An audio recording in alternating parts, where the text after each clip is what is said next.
নমস্কার বন্ধুরা, কেমন আছেন সবাই? আশা করি সবাই ভালো আছেন। আজকে আমি রান্না করব লাল শাকের টক। আর এই লাল শাকের টকটা আমাদের গ্রামের মানুষের খুবই পছন্দের একটি খাবার।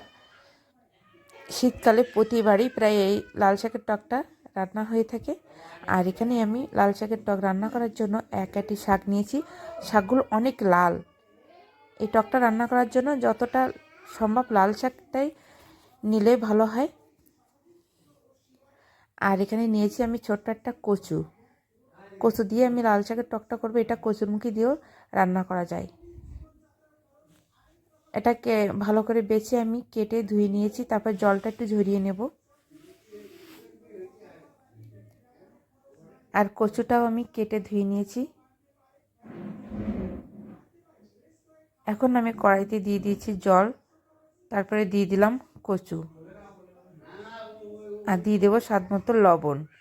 দিয়ে আমি ঢাকা দিয়ে কচুগুলা সিদ্ধ করে নেব।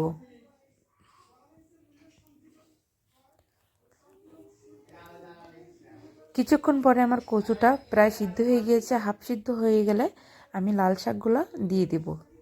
দিয়ে আবার একটু শাক আর কচু একসাথে জ্বালিয়ে নেব, যেন শাক আর কচু একসাথে ভালোভাবে সিদ্ধ হয়ে যায়।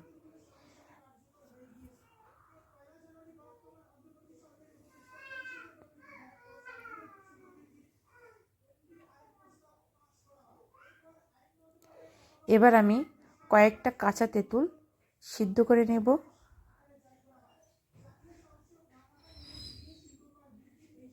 তেঁতুল আমার সিদ্ধ করে নেওয়া হয়ে গিয়েছে। এবার আমি এর ভিতরতে টক বেছে দানাগুলো ফেলে দিব।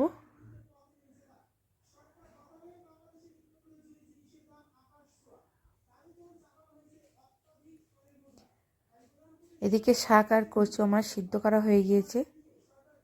এবার আমি দিয়ে দেব তেঁতুলের সেই টক জল।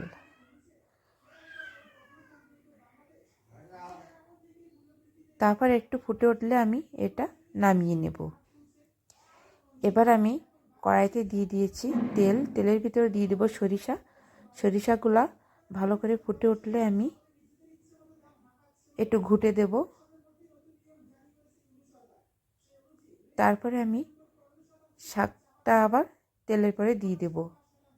হয়ে গেল আমার লাল শাকের টক। এখানে কিন্তু কোনো হলুদ ব্যবহার করা যাবে না। হলুদটা দিলে লালের রঙটা কেটে যায়।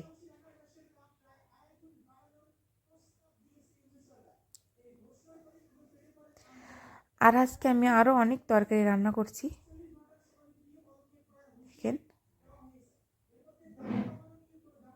এখানে রান্না করছি মূলা ভাজি।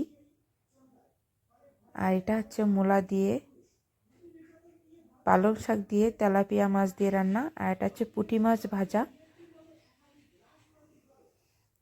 আর এটা হচ্ছে রুই মাছ দিয়ে কচু দিয়ে রান্না করছি। পেঁয়াজের কলি ভাজি করছি।